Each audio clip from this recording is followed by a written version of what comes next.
Hey, good morning, everyone. It's Yuri again, and we're gonna be streaming something with three.js pretty soon. One of my Patreon subscribers asked me to decompile these kind of animations, so today we are doing this site. And meanwhile, I'm gonna open some wine, some French rosé today. Hope the mic have that sound. So just let me know if the sound and the visuals are alright, and let's get started with some.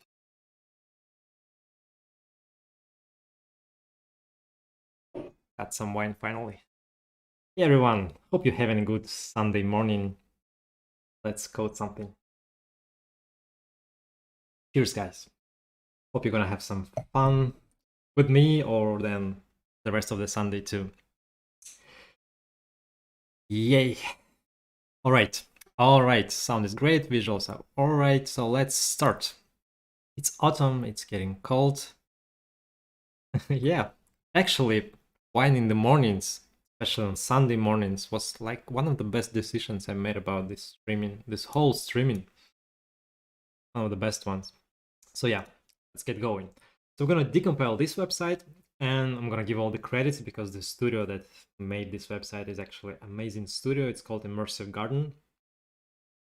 Recently they launched really mind-blowing WebGL experience. I really recommend of going and checking that out.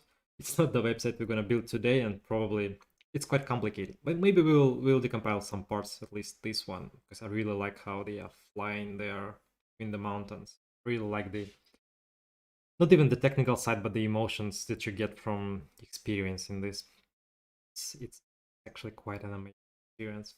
And the studio again is Immersive Garden, and the other website that one of my subscribers on Patreon asked me to decompile was this DNA capital.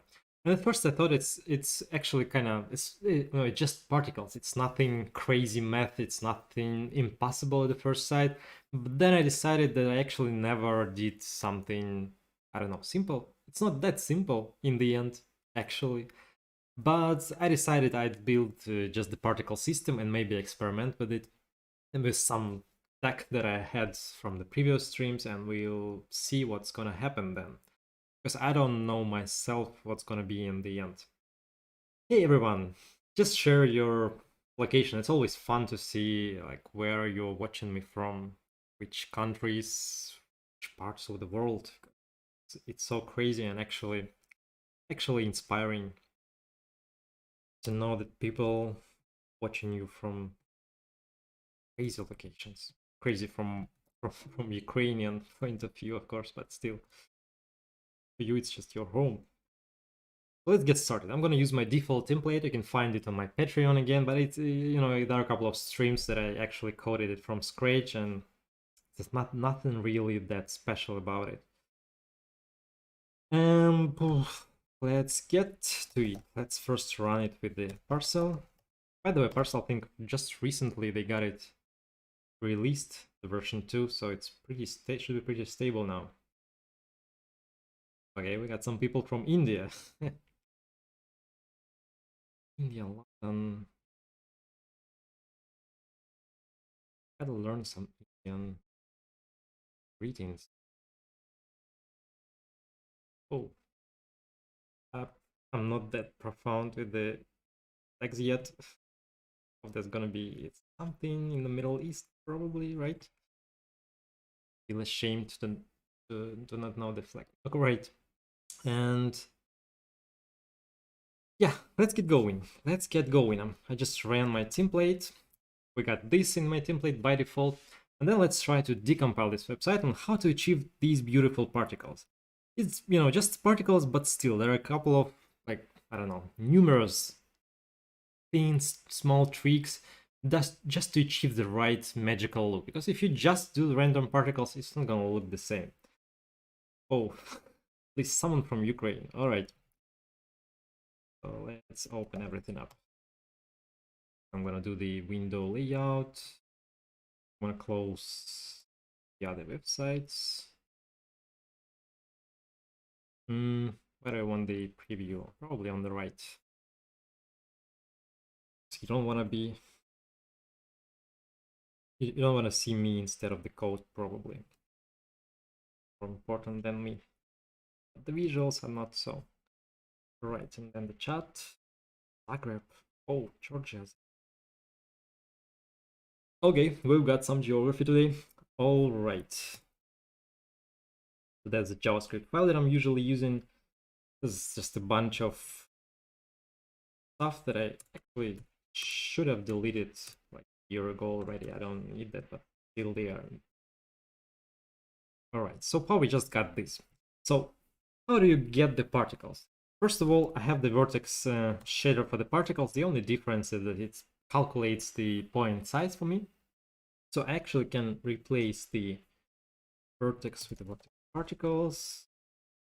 Nothing's changing because, you know, if you apply the vertex shader with GL point size calculation to any other surface, you know, you would still get the position. It's gonna work as well. But if you replace mesh with points, you're gonna get this. Actually, this is weird, like a temporary kind of art. But these are 4 particles, and the colors are the UV colors because they're getting the color from the UV. And they have UV because I'm using the plane geometry, and plane geometry object has the UV calculated for me. So first of all, I'm going to change the size of the particles.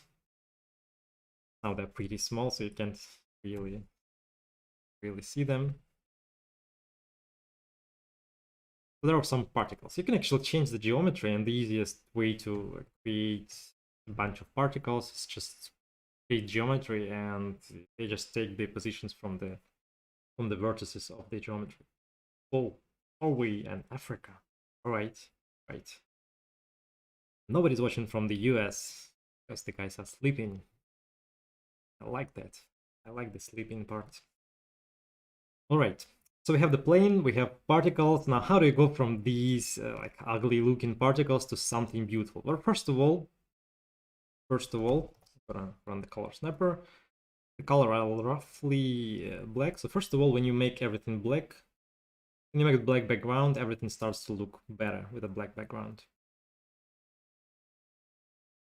There's also a small trick. I don't know if it's even a trick, but if you like, the designers usually don't like to make everything black, especially if it's the background or the font color. Usually, the like good trick for the front-end developer is make it almost black. There's some name for these colors that are almost black but not quite black, and it looks just a little bit better than the complete black. Whoa, there's someone from that part of the world at least. Ooh. Buenas noches, probably, in Mexico. All right. Hey, from Netherlands too. Thank you. Thank you for your support, guys. All right. So let's go into those magical particles from the immersive garden. Yes, they are sleeping. All right. Well, first of all, how did they position those particles? There are a couple of ways, and I first thought that they are actually parametric particles. But if you go into the network tab and just filter something with the GLB, so it turns out the wrong website. Oh no, that is the right one. This is DNA GLB. So let's just download this one and see what's that. See what's that. And we have to go to GLTF viewer and just preview this one. And turns out they're using just the predefined something drawn in Blender or Cinema, I don't know, any kind of editor geometry where they are using the shape to position all the particles. And if you go into the, where do they have this wireframe? Here. Wireframe, you can see there's a lot of vertices in this geometry. So every single vertex is just in the same way represents the particle in the end. So let's just use this DNA. Just use it. First of all, the size of this is just 300 kilobytes, and I wonder how many particles are there. Like 10,000 probably. And with the size of 200 kilobytes, I mean, roughly 300 kilobytes, it's not that big. Yeah, because full black and full white don't exist in reality. There's nothing totally good or totally evil in the universe. No absolute. All right, so let's download it. I already have the GLTF loader right here, so I can kind of do this. GLTF loader, and then I could just wrap everything into this loader, and then I need to import.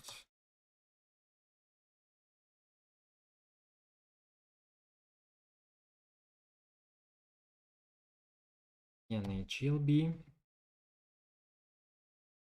and then it's going to be what, DNA, and then when it's loaded, this one outputs.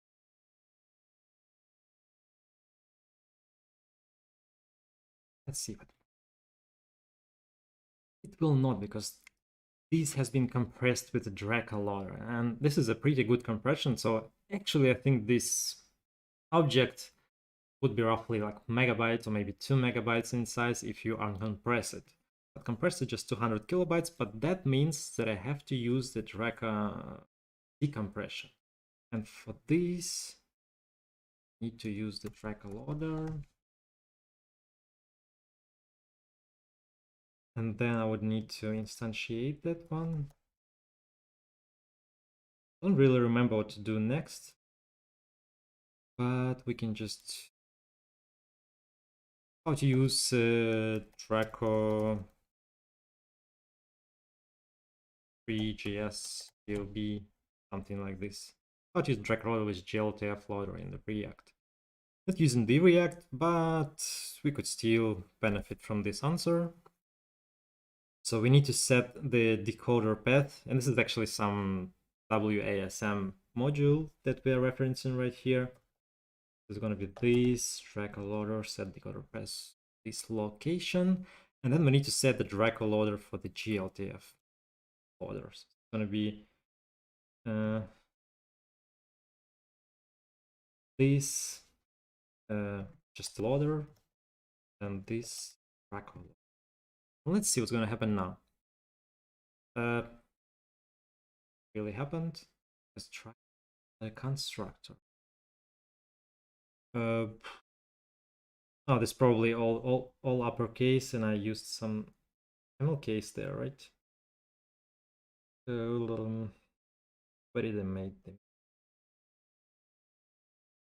This is a Draco loader and a Draco loader here. Probably be all uppercase. Let's write naming here.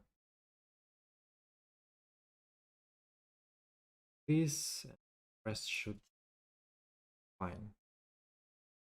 Yeah, so it's loaded. So we have the scene, we have the object.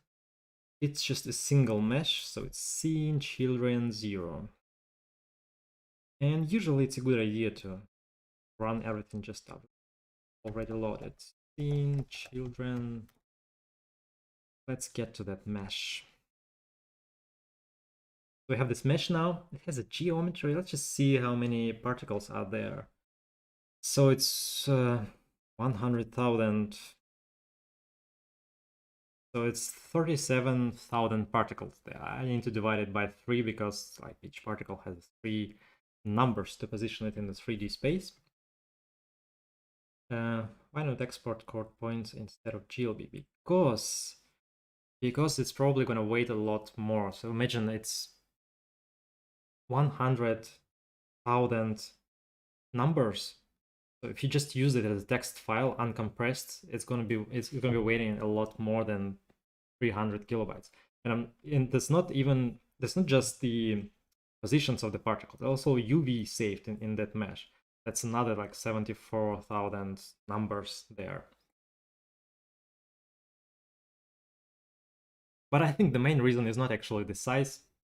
Maybe it's going to be just a megabyte or something like that. Because you know, each number is not just one digit, it's like 1000.47, something like that.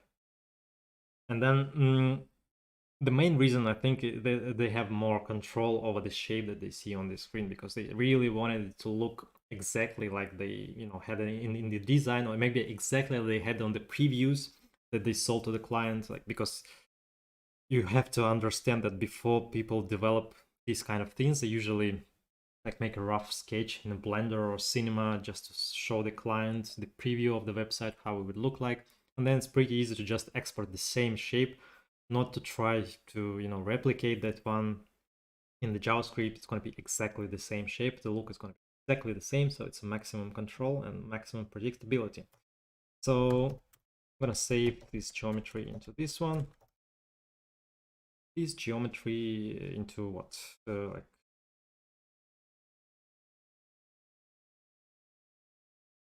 actually, I can just do this without the second line. So now in this geometry we have this whole geometry. Now if I just remove this one line, I should actually see something, and I do. So we have these particles, and actually they are colored as they are UV. So this is just one plane that's being like twisted. This is a twisted geometry. And then I could probably, I actually don't know how they made it, but the easiest way in current code is just to do this.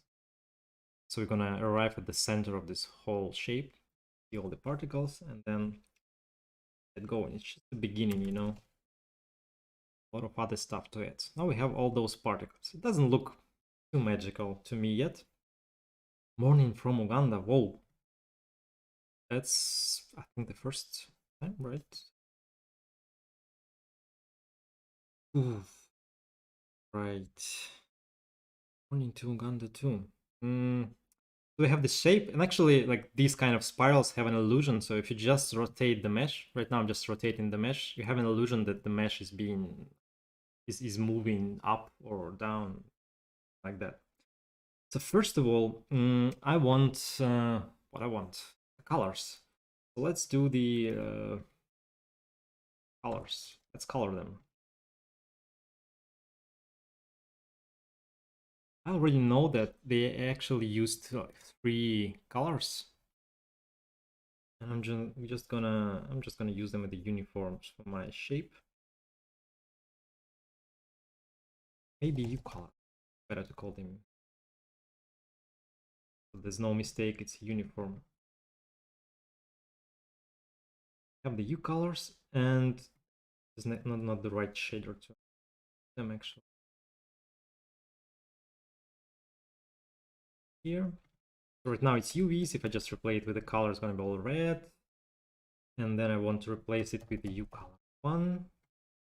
And then instead of those 0 values, just gonna type them here.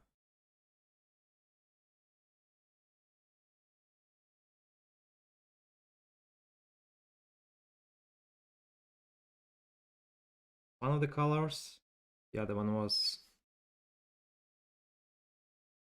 I'm just gonna type numerical values. They're all pretty dark, but still. So let's preview those colors and see how they're working out for us. Blue one, right, blue, not a blue, made of blue. So these are the colors they are using for the particles. You could see that it's not quite the colors that you see on the screen. Like if you just zoom a little bit, it's looking weird, but we are getting there. Getting there. Japan. Go to Japan. All right, then I need to use some more attributes. I need to put some more information. First of all, I need to use some random numbers. Like right now, the particles they have the random size and the color is random. So first of all, let's use a random. I need to calculate number of particles, and number of particles is going to be like this. Number is going to be equal. And this geometry attributes position array length. Oh, I already know how this works, but let's just check. So geometry has like all those values inside of it. Buffer attribute, and if we just go to the log, we're gonna see this number, and this is the length of the whole position array. So the number of particles is gonna be divided by 3. It's gonna be 7,000. All right, now I need to let randoms is gonna be equal. We're gonna have one value per vertex, so it's gonna be number divided by 3. And then what else do I need? Color random, because one random is for the size of the particle, another random is for the color of the particle. It's gonna be the same. Gonna be the same. And then I need a loop. I'm gonna loop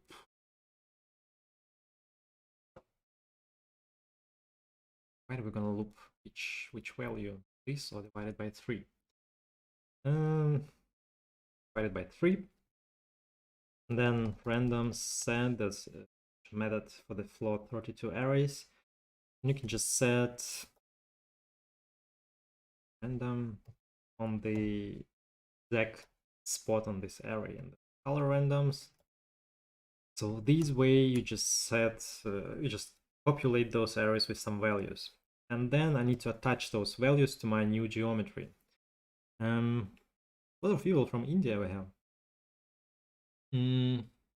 How do you do that? You just do this geometry set attribute. This buffer geometry has this method, and then I need to name the attribute. It's gonna be randoms. And then it's gonna be new free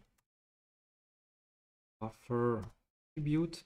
And then I need to set the array randoms and then the size of the array, like the size per vertex. It's gonna be this color random.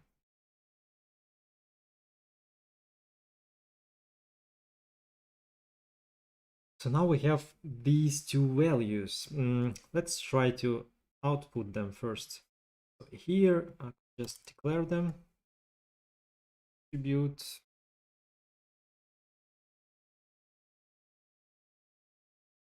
randoms.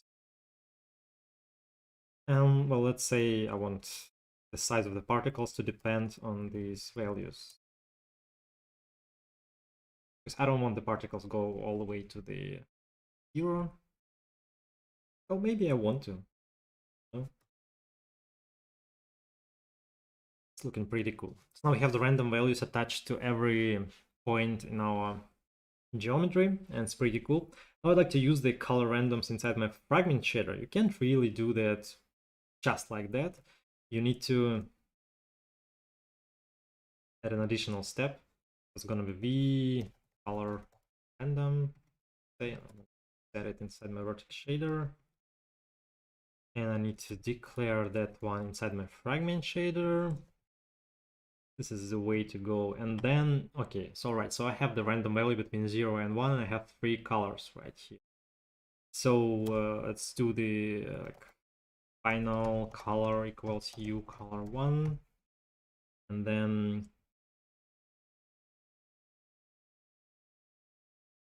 yeah, the text reveal is actually, oh, the text reveal.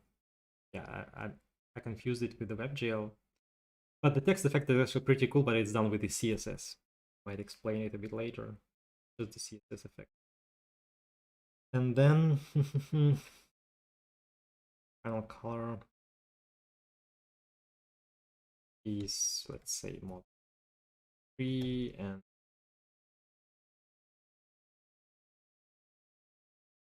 then the final color equals,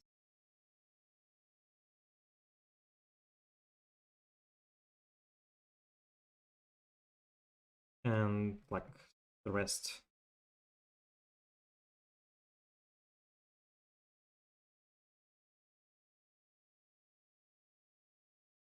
Maybe there's an easier way to do this. Did I take?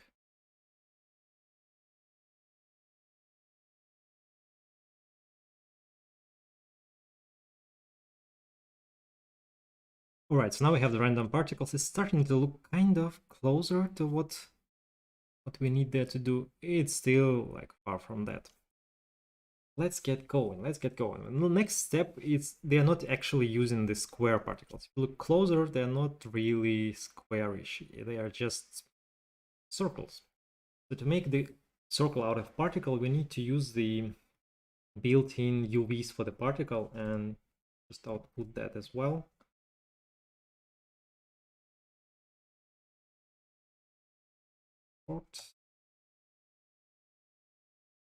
So every particle has its own kind of UV map, and we can do something with that UV map. Usually we will just draw this circle there, and the way to draw this circle is actually to like plot distance, like disk. For the disk, it's gonna be the length of the GL point chord minus the two-dimensional values because the two-dimensional coordinates on the plane. And then we have this thing, and I can just put it as well. Something like this, and then you can like smooth step this. There are a bunch of ways people do that. On this particular website, Immersive Garden does it with the like small function. They probably share it between all the what components, all the shaders, GLSL shaders, and the way that they do that, because you probably will need to something like this, so the particles look kind of roundish. But the way that they do that, and I'm not sure, maybe it's just a faster way to do that. So instead of so then you will need to smooth step this value or just step this value. Let's say I want to step this value 5. It's gonna be circle, but it's gonna be a rough circle. Again, this might work for you because if you need just the circle, that's fine. But usually to achieve that magical look of the particles, like kind of magical, you need semi-transparent areas for the particles. And then to do this, you need to use the smooth step. Say I want to use this. Set. Probably the first value should be smaller than the second value. And the maximum length again is just 0.5 because we're measuring the distance from the center of the coordinates. So this way they're partly blurred right now, but to achieve the better look, you can even use the negative values here, like 0. Say. And then the particles start to look more kind of magical. Still not quite right because I'm using they're not transparent really, so uncomment the transparency.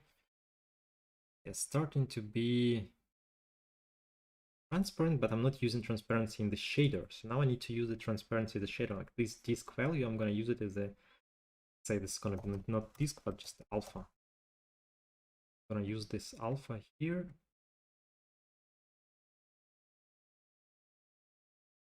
Anything because why? Undeclared, I think. So now we see those particles. We could probably make them bigger now. So a big part of the particles are losing their size because of the transparency. Now they are, I think, too big. But then you see the next problem with the particles. If you just use the default particles, you see this. One of them is getting ahead of the other. Even though they are transparent, you could see these kind of artifacts. Depth buffer. And then the easiest way to avoid that, and like it's not quite the way to like just avoid it because it comes at a price, but still, you just remove the Z index from the particles. Now you could see they're being hit by the other particles, like they are just on the same, imagine they are on the same plane. Some of them are rendering behind the others, some of them in front of the others. But then the next trick to do this is to remove the default blending.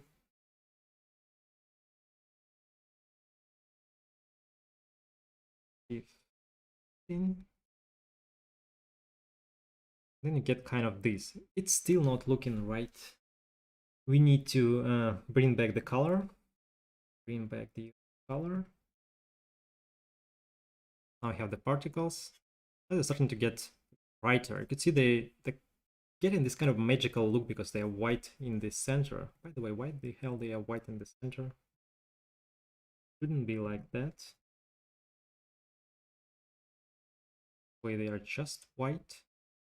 Am I rendering them 2 times or something like that? Why the hell they are becoming white? Hey everyone, shouldn't be white. It's just one blue particle over there. What the hell happened? They should be just...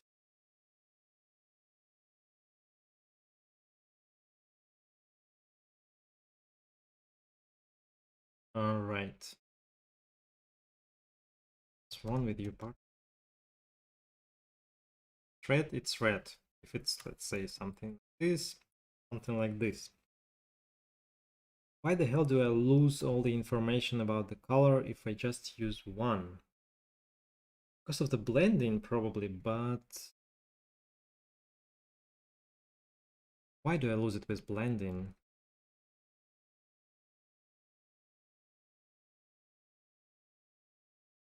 It with blending. Right. Also, I think the generic transparency should be like 5. Maybe that's because they're too bright. And maybe that's because the background is not totally black. Whoa, that might be the reason actually. In this case, maybe it's actually better to make it totally black because the additive blending blends with the black background. Yeah, I think it's brighter this way. You already see that on the edge right here, particles are just making it just white, super exposed there. All right, get in there to the magical look. It's still a couple of steps left to do this. Correct size, our reference. We're getting there, right? Get in there. Well, there are a couple of more steps. First of all, they have this kind of thing here at the bottom. Yeah. They actually used a couple of post-processing. Let's just get there. Before the post-processing, well, you could actually do this with the post-processing, but I don't think it's gonna look right because it needs to, account for the perspective. So it needs to be exactly the particles being fading out at the bottom. And to do this, we actually have the UVs, and I'm already transferring them from the vertex shader with the VUV variable. So I could actually do something weird like this. Let's say plot gradient equals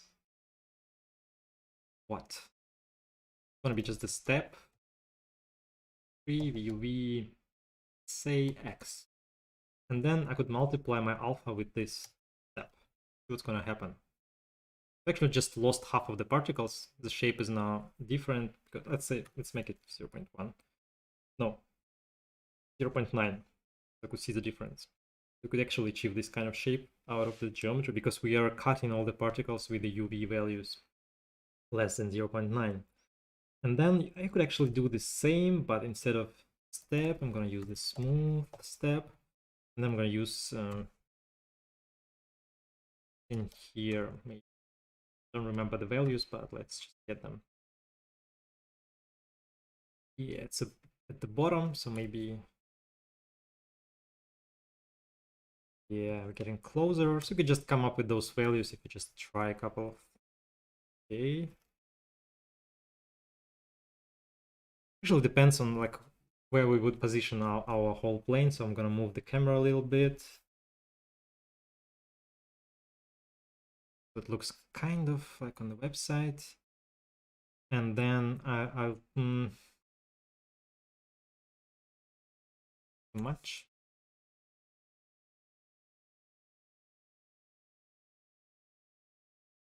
Gonna be the correct gradient.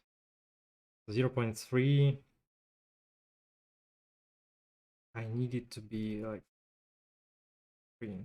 Something like this maybe. It gets to the shades, kind of shade. I think it's like this. So you have this foggy impression out of this thing. And then I could also rotate this really slow. So what do I call it? Plane DNA, and then DNA rotation. What's that? Y equals this time divided. Too fast. Hello to India too. So now we have this kind of thing rotating. So the next step is actually what kind of artifacts are there? Oh, I think this is the like zero-sized particles. They are blinking. Fix that.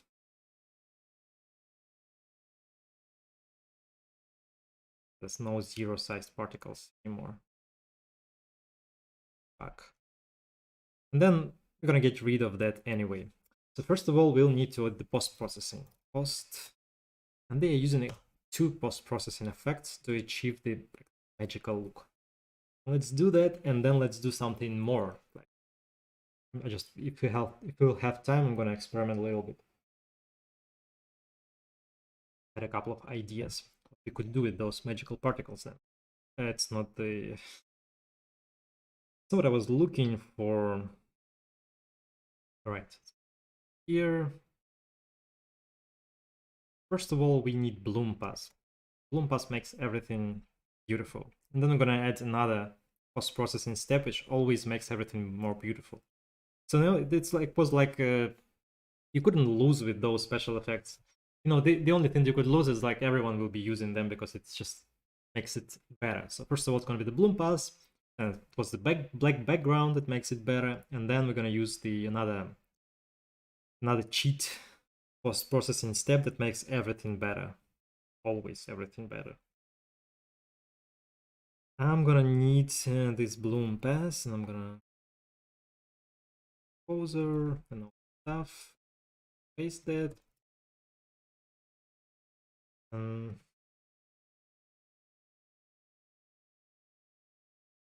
then I need to instantiate all this stuff.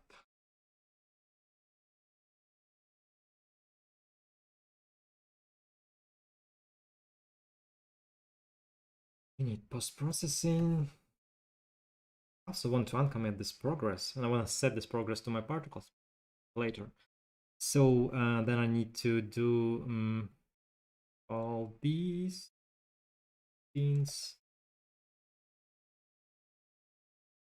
I need to specify this.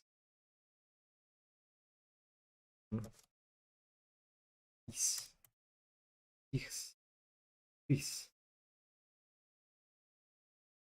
Okay, it's a full screen thing anyway, so, and then this.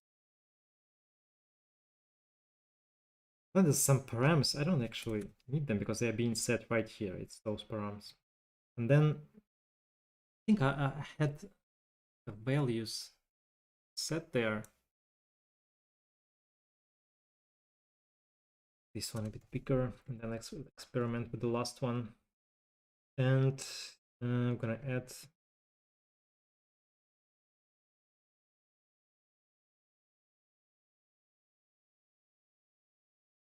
to be it, and then I need to do the resizing part.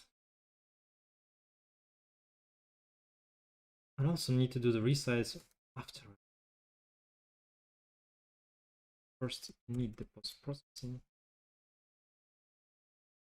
All right, so now we have the bloom pass, and I actually can already try to render that with the bloom pass. Instead of this renderer, I'm gonna just this composer. I don't think composer accepts any. There's this one and see what's gonna happen. I think it's already starting to look. You could already see the gradient here when I measure the color, but you could change the parameters. Shouldn't probably remove those. Let's bring them back. I think it's pretty nice to see what's gonna happen when I change those. And where do I put them? Where do I put? Right here. Please.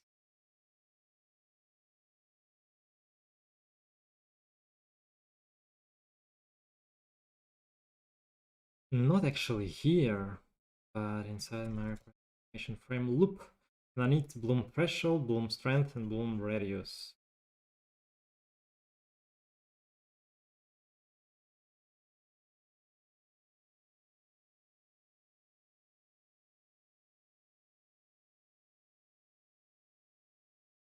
Right, and then the values are 5. I think something small here. Maybe let's leave it like just like.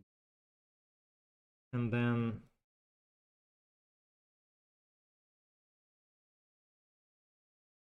I don't remember the like range you should be using, so it's just 0, 10.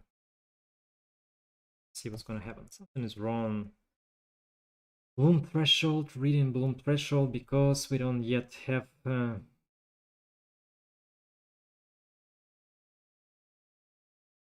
probably we don't yet have this variable, so let's just wrap this one. No, it's not here. All right, where did I have this mistake?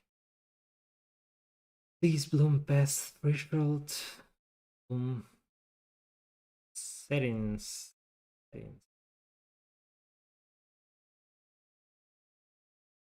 Okay, now I need to actually install beginning. Now let's see. Yeah, so if you make this threshold really small and then change the radius a little, it actually achieve quite weird effects here. I like this one actually.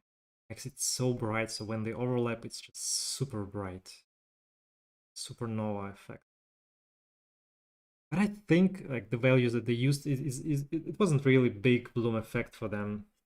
Just tiny. And I think the values were I have them right here actually. Somewhat like this, and then the last value is actually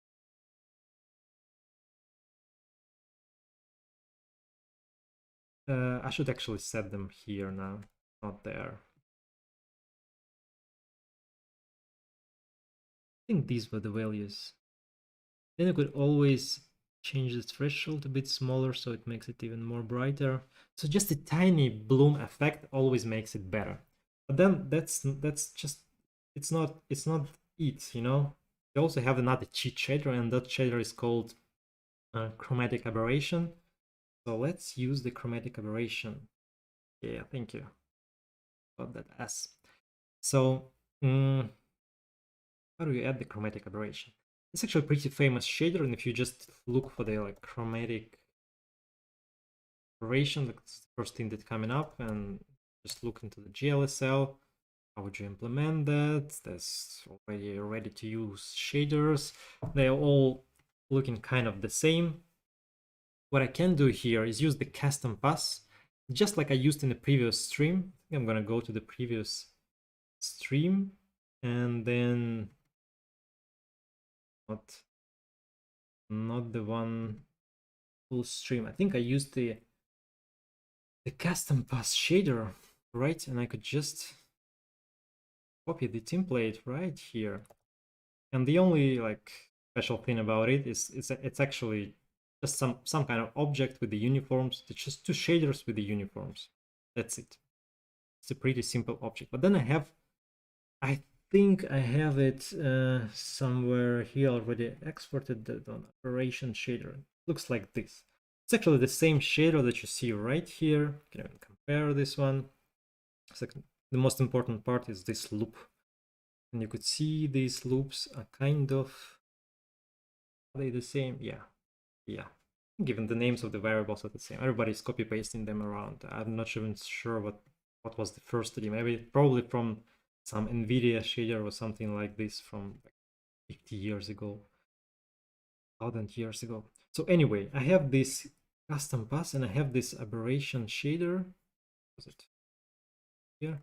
So I'm gonna change my custom pass to this aberration shader, and I'm gonna add this custom pass as another pass on my particles. So let's get what was I using that one? Uncle stream, and then we go into the JavaScript. It's just the code for the last stream. And then I export that that pass as the custom pass. So do that. It's another pass, probably the same way as the bloom pass, but I keep forgetting things. I don't want to make a mistake here. So to add the custom pass, just do the shader pass and then add this.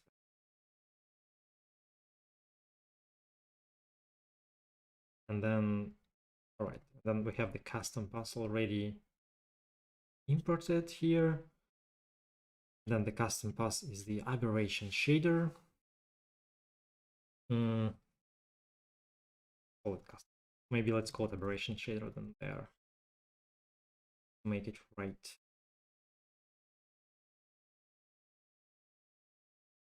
See what's gonna happen now. Nothing. Mistake, shader pass is not defined, right? Fair enough.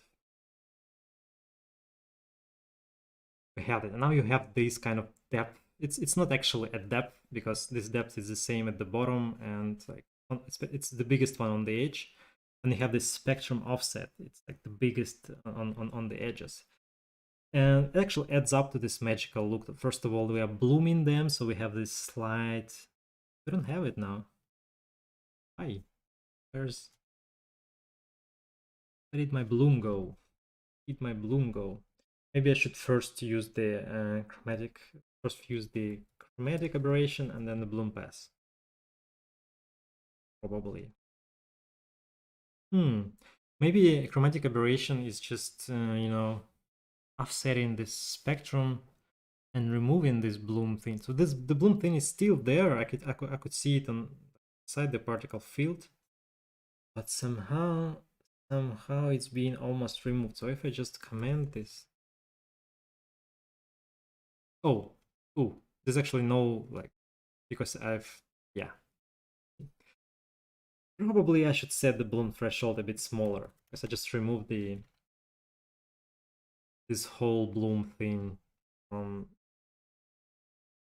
my demo anyway, and I can then add it back again. Chromatic aberration. Then it's going to be especially nice because like on the edges you could see that the particles are being the spectrum is being offset because the way that the aberration is working is you actually sampling the screen like the rendering of your scene a lot of times. Like in this case I think it's 12 times. Yeah, it's number of iterations 12 times. And then there's also max distortion, which we could set to 1. No distortion. Actually, slight distortion is better to get this depth feeling from those particles. You just move them a little bit. Those actually are particles. You shouldn't be using small ones, I guess, because you have those glitches. And I think they also have the like minimum size for the particles, maybe this. Otherwise, they're just blinking. Nice. Experiment a little bit with those things. But then let's add something more. How do you remove a console comment? What do I mean, how do I remove the console? You would remove it in your build for production, for example. There are some plugins for the Webpack and for the parcel for any plugin, but what do you mean, how do I remove?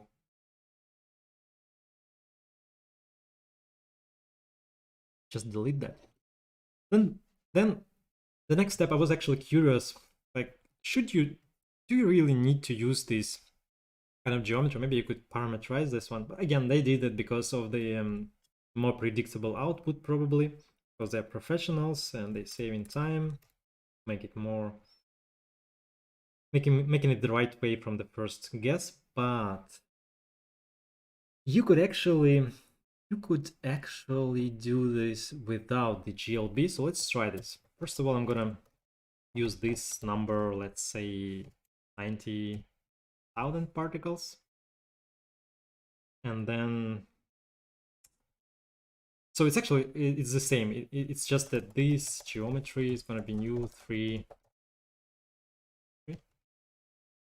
But instead of positions from the geometry from the GLB, I'm not sure which parcel I'm using actually.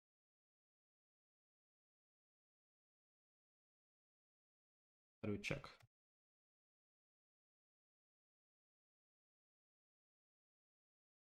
Okay. No, I wasn't actually using, because in the parcel 2, I think I know the reason. In the parcel 2, you would need to like set the URL or something like that, like URL, something like, or maybe the URL this way. And I'm lazy, and I was using parcel 1 until the second got released, so I'm still on the first version, just to make it easier on the stream. All right. Now I want to animate those, and not in the way the immersive garden did, but only some other way. And maybe if I have 5 minutes, I'm gonna try to use three.js again. All right. Where do I start? Where did I stop actually? So I have the DNA particles, I have the empty geometry. Yes, the first I wanted to make parameterized geometry out of mine. I have the buffer geometry, and then make a loop.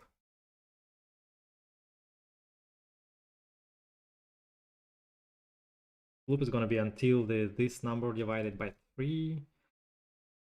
Actually, it's the same loop we have right here. Additions.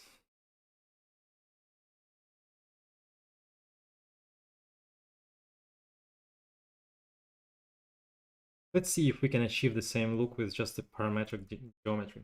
So we have the 30,000 iterations. On each iteration, I want to make the row and the column. So let's say like the row is 100 particles. So in each row, in each horizontal row, is going to be 100 particles. So then I can do the like this x equals what? Math floor I divided by 100. Actually not like that, it's I. And then the y is going to be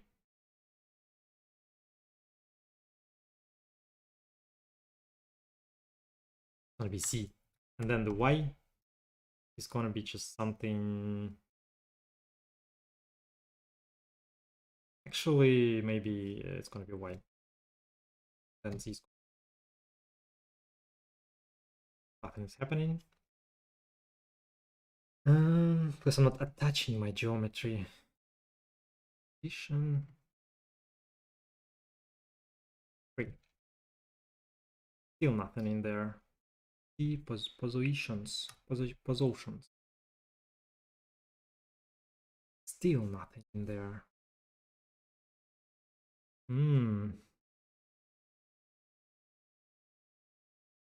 Positions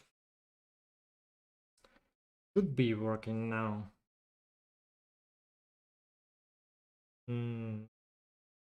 Set XYZ. I'm 3. Should be right. Should be right. What the hell is wrong? All right, maybe because I have the UV stuff in here. Let's remove this. Okay, I have something. I have the particles in there. It's just too big. Okay, it's just too big. So this.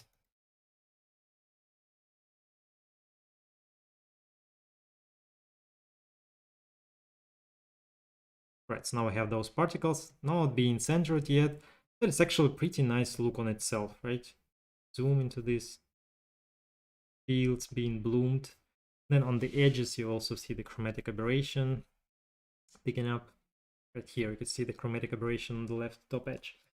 And then we have this, right? We have this, but now I want it to be twisted. So for this, I'm going to calculate the theta angle.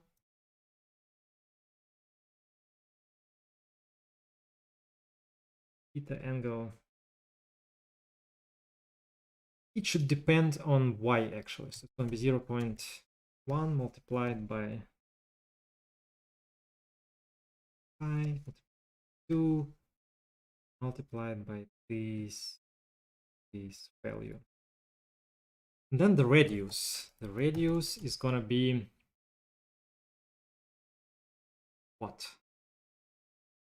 It's going to be x fraction minus 50. And this should be multiplied with something small as well. And then I could calculate. So the y should just grow continuously. It should be like the same. The z should be the mass sign of the theta. multiplied by the radius. And then this one should be the same, but the cosine.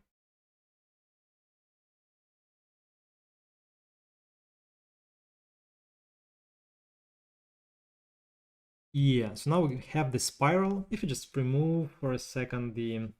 and maybe the y should be -2 center, right? So you could see the spiral, getting the spiral. Maybe the radius should be bigger. The radius should be 6. Could achieve some pretty cool random spirals there. I think this is the right size, and now I have to... the theta should change faster. No, not this way. Lower, I mean. Lower. What I meant. Faster. Alright, and then maybe divided, has to be divided by 3. Now I have this really cool thing. I think they're pretty dense at the moment. Or are they? Still 100, looking kinda similar, but not quite. It's still the other cool animation, right?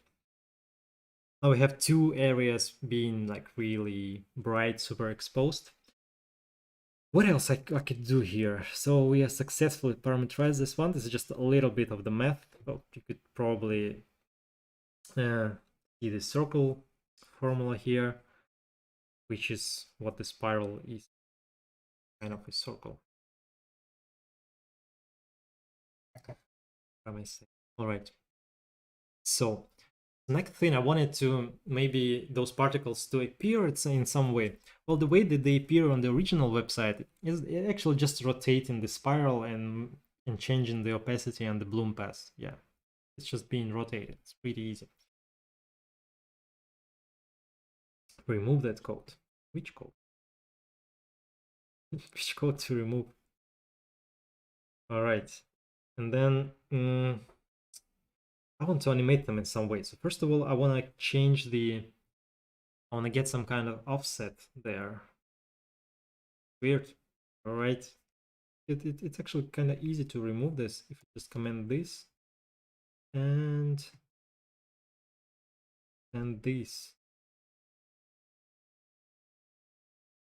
Comment this. Wait, just back to that.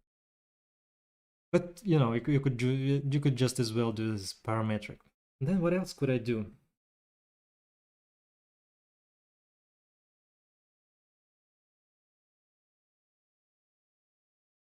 What's on the stream? Is it making the stream glitch? Oh, it's ruining my stream because it's being rotated probably. I'm gonna remove the rotation. Because when it's being rotated, it's just too many particles. I have some code on top of the... I don't really see that. Well, I guess it's okay now. Whoa, I see the code online in stream, but I don't really know how that... How did it appear there? And what's that even? I don't know how that appeared there, guys. And what's... This is just some text. Alright. How the hell did I... Oh, probably copy pasted some, but I couldn't copy paste from one PC to the other. Alright. Through that. So it wasn't the parametric function that was wrong, it was just me copying the code in the workplace. Alright, anyway, I wanted to add some kind of weird animation here and finish on that. So first of all, I need to calculate some kind of offset.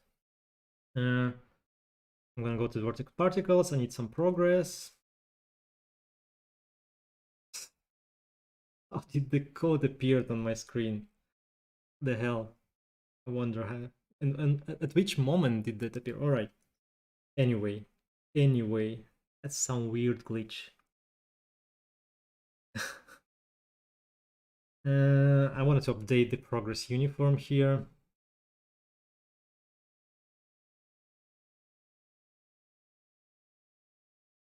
I want to add that progress uniform.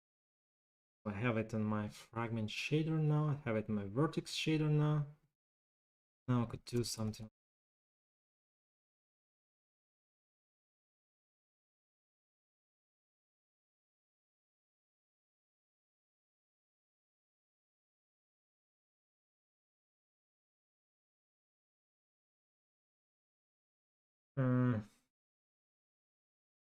Did I mess up?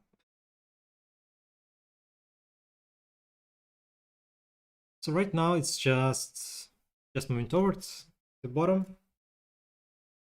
But still, thanks guys. Thanks guys for I have no idea where did they come from. Maybe I moved my mouse and accidentally. Yeah, that's probably. Oh yeah, I could make it again. Let's see, just move any text on top of my screen. Yeah, pretty cool, right? So this actually appears when I just drag any text from my browser to my like OBS streaming software. It just immediately outputs that text on my screen. Yeah. Whoever thought it's gonna happen? Actually drag any button there or something. That's no. Okay, not gonna drag any more. All right. Probably move my mouse accidentally. All right. I wanted to do some appearing animation, but I wanted to make it a bit more weirder than they have it. And for that, I'm gonna use the progress. And for now, the progress is exactly the same for every particle on my screen, but I want it to be different. I want them to be different offset. I already have the random for my particle size, but I think I need another random for the animation. Call it animation set.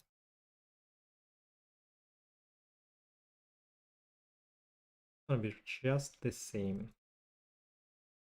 Animation offset. Oh no. Just offset. And then animation offset here. Animation offset here.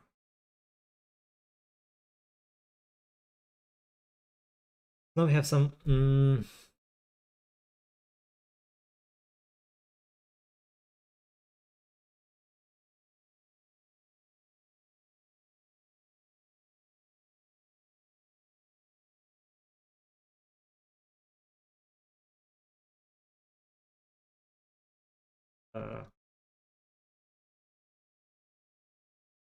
on the right way. It needs to be like this.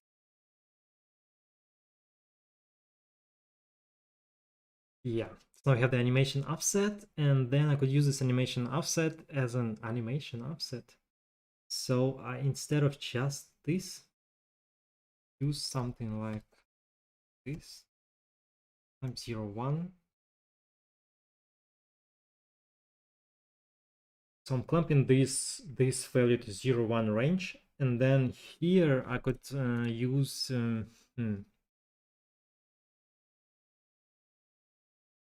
use progress -1. So when the progress is 0, it's going to be somewhere in the bottom probably, and then progress is 1. It should be right at the spot where it would have been the first place. So let's just check this. Come on.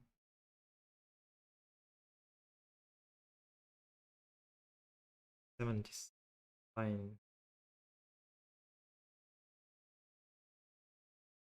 Okay, yeah. Come on.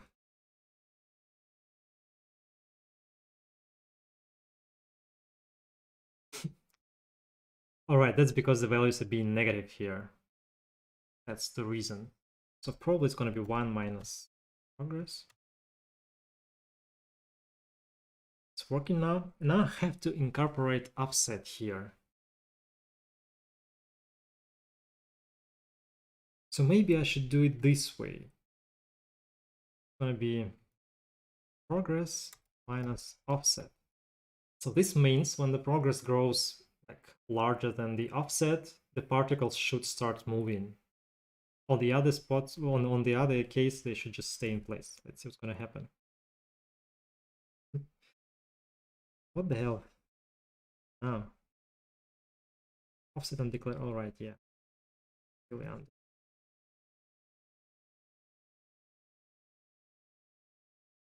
Now we get this, but they're not moving like, it's already pretty cool, right? I mean, this little bit of randomness adding to something in order just always makes it more beautiful. But we could do it better. I mean, this value is like, not all the particles are going all the way to 1, from 0 to 1. And I want all of them going to 1. So let's say I multiply this one with 0.5.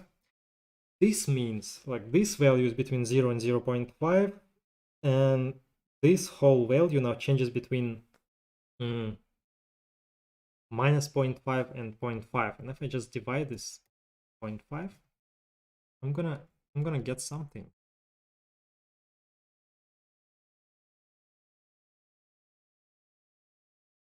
It's pretty cool. But now we could play with this offset. So for now, this offset is pretty random. We could actually do something like this also. Okay, this is the boring version, but you could do it the other way around.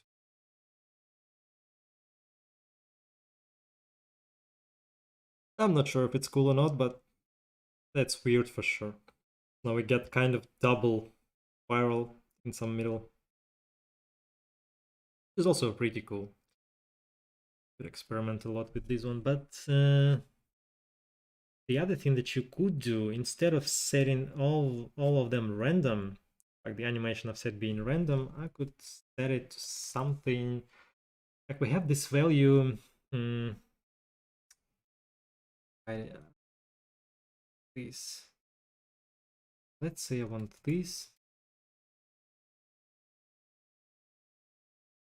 100. What's gonna happen? It's getting weird. Actually, like this kind of glitch look here. Pretty cool. This looks more like DNA actually, right? It's like a couple of layers connected with some nucleotides, or how do you call them? Pretty weird. But you could also use the other offset. The offset that I wanted to use is by the height, and that one would be like, if I have 60,000 particles divided by 100, gonna be 600 particles. So divided by 600. So I want this divided by the 600. Yeah, divided by the 600. So instead of using like this here, I'm gonna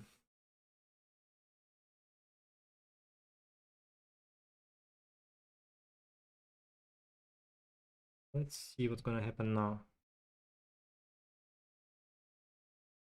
Okay, it's getting weird. But this is the x offset. I wanted the y offset actually.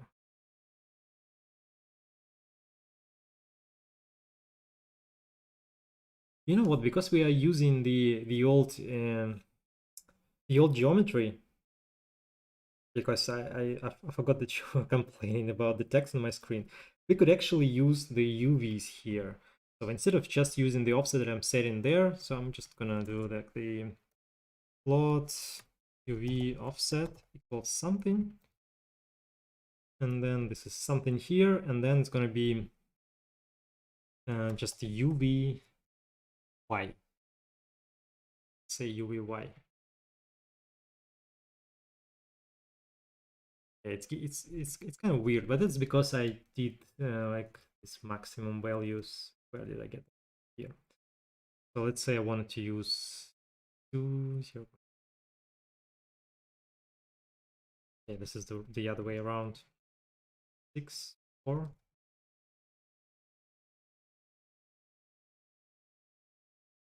Maybe this whole thing is just too small. And then maybe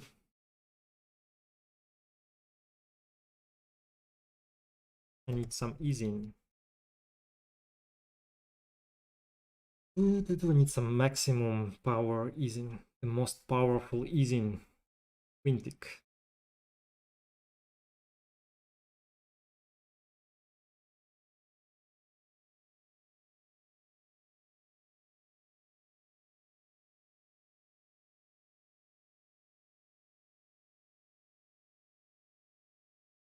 Yeah, it's starting to look cooler. Imagine adding some opacity animation here.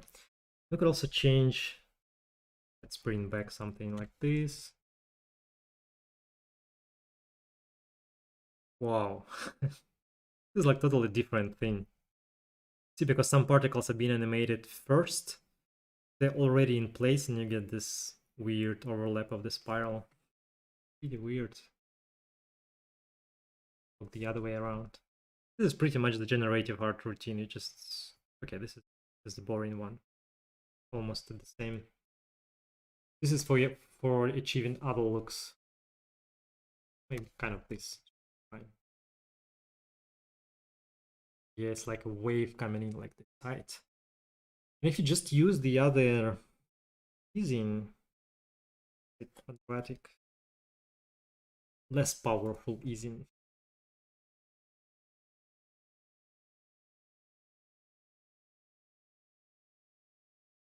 Well, I mean, not that much different in this case, but still Quintic is my powerful. It's like most powerful and my most favorite one. I think we gotta finish on this spot, like, because it's just, you could experiment a lot. You could come up with different shapes, also load some any random geometry here. You could look at this one from different angles and it's gonna look pretty cool. You could just fly through those shapes, rotate camera around. It's always beautiful, like those 3D continuous 3D surfaces are always beautiful if you just fly around them. Like the beautiful terrain, like the geometric uh, analogy of the mountains, of the beautiful terrain in the nature. Right, hope you like that one. There's a lot of small tricks into this one. They are all not really complicated. Maybe we used them in some of the streams already, but it's still a pretty cool animation to achieve. Of course, to achieve like the final look, you would need to play a lot with the settings, because I just make it super bright because I like this super brightness here. But you should make it like, it's just the subtle effects. So this bloom is just really subtle right here, but it just adds up to this whole emotional experience. We have to experiment a lot with those. Right. Hope you guys will have a nice Sunday. I'm definitely gonna have mine because I already drank some wine. And oh yeah, by the way, the titles the Marcus were asking from about, because at first I thought that those are actually in WebGL, and I was like, whoa, using the, they have the animation for the titles, really weird. But then I think they're using just the CSS masks. Maybe for some of them they are using, oh, maybe that's still WebGL, but there was some title. Okay, maybe just this one. They use the WebGL actually, because they have this, a lot of copies of the same text here. Okay, I gotta switch the screen back. So I have a lot of copies of the text, of this text right here, and it's all lines mask. Probably it's just all the copies of those lines, and they probably did this one with the CSS. Or did they? Not even sure. But it looks like that. It's still opacity 0 here for some reason, but it looks like there used to be some animation, because lots of overflow hidden, and then they probably could move those divs inside of those other divs, and then they would achieve this effect, at least for this title. But some other titles, I think we're using the WebGL. I need to investigate more this one, because this part, this there was just chromatic, like spectrum offset, RGB offset or something like that during the animation, and you can't really see the lines mask, or do you? So see that.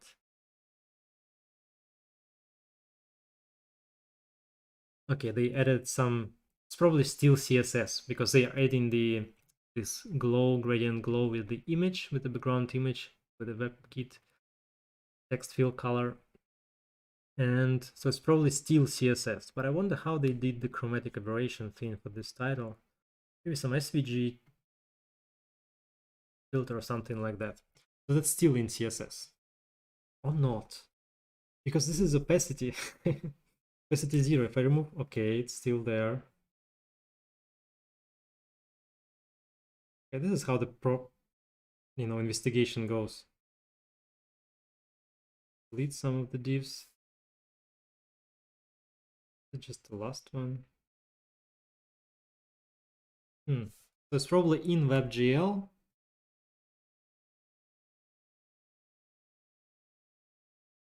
Why does it disappear? All right, we need to investigate more into this one. But there's certainly some CSS involved. Maybe a bit more. They're just rotating. The unfolding effect at the start, they're just rotating the shape. That's it. They're also adding some bloom and opacity animation, but in general, it's just rotating the shape. So at first it looks at the angle, and then it's being rotated to the right angle. So yeah, guys, this is it. But this is a curious case. I will dig deeper into that. But it's also weird because those animations are pretty cool, but sometimes they're really, small and simple, and it's not enough for the whole stream. Yeah. Right. Probably JLSL, but I wonder why did they make the CSS copies of it still? Or maybe for the mobile version. All right, they might have the same effect in mobile, like the fallback effect with just moving from the masks, and then for all the rest, they have the webgl effect for those titles. That's probably the case, right? Because they repeat these like shades of blue on the title with the CSS for mobile, and then the desktop you have the webgl. Right, because if you go, that would make sense, because I was wondering why would they make it.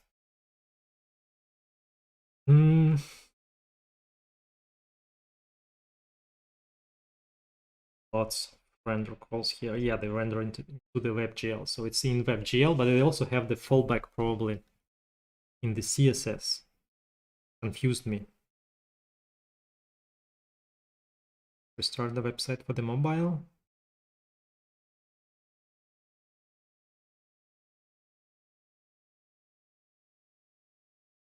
Probably detecting touch events. Right, guys. Have a good Sunday then. See you. I will not be streaming on the next Sunday because I have a trip planned. I'm going to the other continent for a little while. And then next month, I'm gonna come back with more streams, with more webgl streams. So I'm gonna announce that in Twitter, and meanwhile I'm gonna be creating my new course for the awards and some other new courses that should hopefully be announced soon. And my next course is gonna be about math. Hope it's gonna be fun. It's gonna be about applied math and all those parts of the WebGL and creative coding that require math, and I'm gonna try to explain it and explain how you use it so nobody's afraid of math part of the WebGL anymore. Hopefully, that's the plan. So guys, see you, have a good Sunday, and comment, like, subscribe. Thanks all the Patreons. Have a good Sunday, have a good life. Fun with your life.